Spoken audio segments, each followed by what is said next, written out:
ഒരു ആഫ്രിക്കക്കാരി Malayali വീട്ടമ്മയും എഴുത്തുകാരിയുമാണ് Leelamma Thomas Botswana. മാവേലിക്കരയിലെ Komalloor ഗ്രാമത്തിൽ നിന്നും ആഫ്രിക്കയിലെത്തിയപ്പോൾ എല്ലാ മനുഷ്യരിലും ഉള്ളതുപോലെ അവരിലുമുള്ള സാഹിത്യവാസന ഉണർന്നു. ആഫ്രിക്കൻ വനാന്തരങ്ങളിലൂടെയുള്ള യാത്രയിലുടനീളം കണ്ടതും കേട്ടതും അനുഭവിച്ചതും പലയിടത്തായി മനസ്സിൽ കുറിച്ചു. പിന്നീട് അതൊരു പുസ്തകമായി മാറി. അതാണ് ചിക്കോപ്പൊക്കപ്പോ. ആലുവ റൂബി ബുക്സ് പ്രസിദ്ധീകരിച്ച ഈ യാത്രാ വിവരണ ഗ്രന്ഥം കോട്ടയത്ത് നടന്ന ചടങ്ങിൽ പ്രകാശിപ്പിക്കുകയുണ്ടായി. പ്രിയമുള്ളവരെ, ഞാൻ എഴുതിയ മൂന്നാമത്തെ പുസ്തകം ചിക്കോപ്പൊക്കപ്പോ റൂബി ബുക്സ് പബ്ലിഷേഴ്സ് കോട്ടയത്ത് വെച്ച് പ്രകാശനം ചെയ്ത സന്തോഷ വാർത്ത ഞാൻ നിങ്ങളെ അറിയിക്കുന്നു.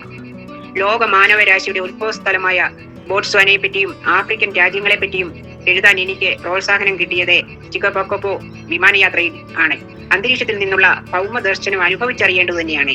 ടൂറിസ്റ്റുകൾ യാത്ര ചെയ്യുന്ന ഈ വിമാനത്തിലിരുന്ന് യാത്ര ചെയ്യുമ്പോൾ ദൃഷ്ടിഗോചര സങ്കല്പം എന്ന് കരുതിയ പല സത്യങ്ങൾക്കും വെളിച്ചം വീശിയ സത്യം ഉൾക്കൊള്ളിച്ച് എഴുതിയ ഈ പുസ്തകം ഏവരുടെയും അടുത്ത് വേഗം എത്തട്ടെ എന്ന് ഞാൻ ആശംസിക്കുന്നു. ജന്മനാ യാത്രാ കുതുകിയായ ലീലാമ്മ തോമസ് ലോകത്തിന്റെ വിവിധ പ്രദേശങ്ങൾ സന്ദർശിച്ചിട്ടുണ്ട്. അവയിൽ ആഫ്രിക്കൻ യാത്രകളാണ് ഏറെ പ്രധാനം. സിംബാബ്വേയിലെ ഗോത്രവർഗക്കാരായ ഒരു കൂട്ടം ആളുകൾ സംസാരിക്കുന്ന ക്ഷേണായി എന്ന ഭാഷയിലെ പദമായ ചിക്കോപ്പൊക്കപ്പോ എന്നതാണ് പുസ്തകത്തിന്റെ പേര്.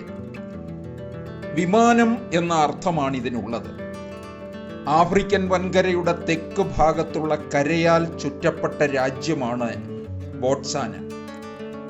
രാജ്യത്തെ ഏറ്റവും വലിയ ഗോത്രവർഗമായ സെറ്റ്സാനയിൽ നിന്നാണ് ബോട്ട്സാന എന്ന പേര് ലഭിച്ചിരിക്കുന്നത്. ആഫ്രിക്കയെക്കുറിച്ചുള്ള ഇരുണ്ട ഭൂഖണ്ഡം എന്ന വിശേഷണം ഒരു കളവാണെന്ന് ഇത്തരത്തിലുള്ള യാത്രാ വിവരണ ഗ്രന്ഥങ്ങൾ വായിക്കുമ്പോൾ നമ്മൾക്ക് തോന്നിപ്പോകും.